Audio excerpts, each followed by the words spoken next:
Bonjour. Vote avec un document autre que la carte biométrique.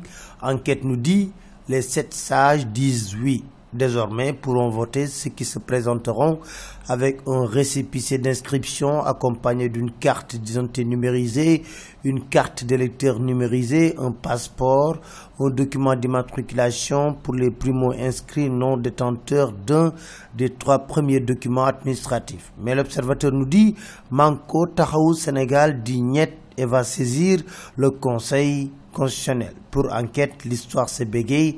En 2007, l'opposition avait boycotté les législatives. En 2017, on est en plein contentieux. Mais cette campagne se termine avec des bombes qui éclatent un peu partout. Vox Populi nous dit, Clédor Sène a lâché une bombe à fragmentation sur le financement des listes d'opposants pour les législatives. Un enregistrement audio-téléphonique avec des révélations fracassantes sur Pape Samba Mboup.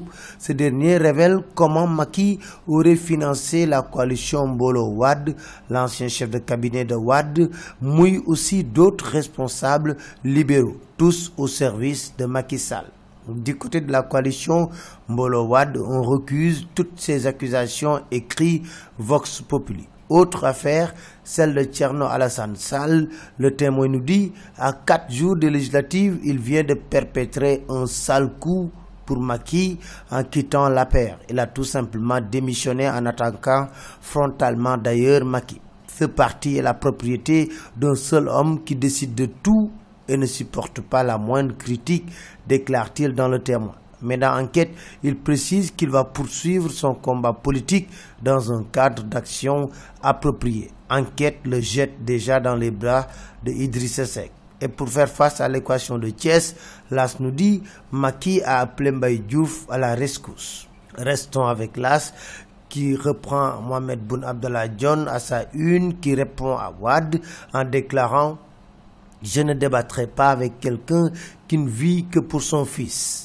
Pendant ce temps, le Témoin nous dit « Wade a été accueilli à Pékin par une marée humaine ». Tout le contraire de Malick Gakou, Jean-Paul Diaz, Mansour Sy Djamil, qui écrit Vox Populi, en caravane au Dakar Plateau, ont été bombardés de grenades lacrymogènes. Bataille pour le contrôle des Parcelles Assainies. Amadou, Moussa et le Khalifa, écrit le Témoin, qui précise que les Parcellois sont divisés entre la pluie de milliards annoncée par le ministre et la fidélité à un maire proche d'eux. Dans Vox Populi, Moussa Sy déclare « Il faut montrer à Boy Djiné qu'il n'a pas d'esclaves ici aux Parcelles Assainies ». Maître El Hadji Diouf, dans l'AS, se veut sage en déclarant « Le Sénégal n'a pas besoin d'instabilité ». L'Observateur s'intéresse aux mots de tête de cette campagne. Il s'agit des investis sur une liste qui ont finalement migré vers la mouvance présidentielle. Aminata Lo Dieng, Daoud Ndiaye, Gana Mbaye et compagnie.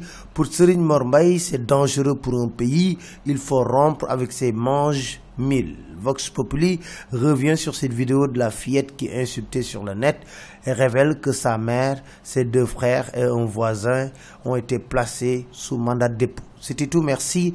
Très bonne lecture à tous.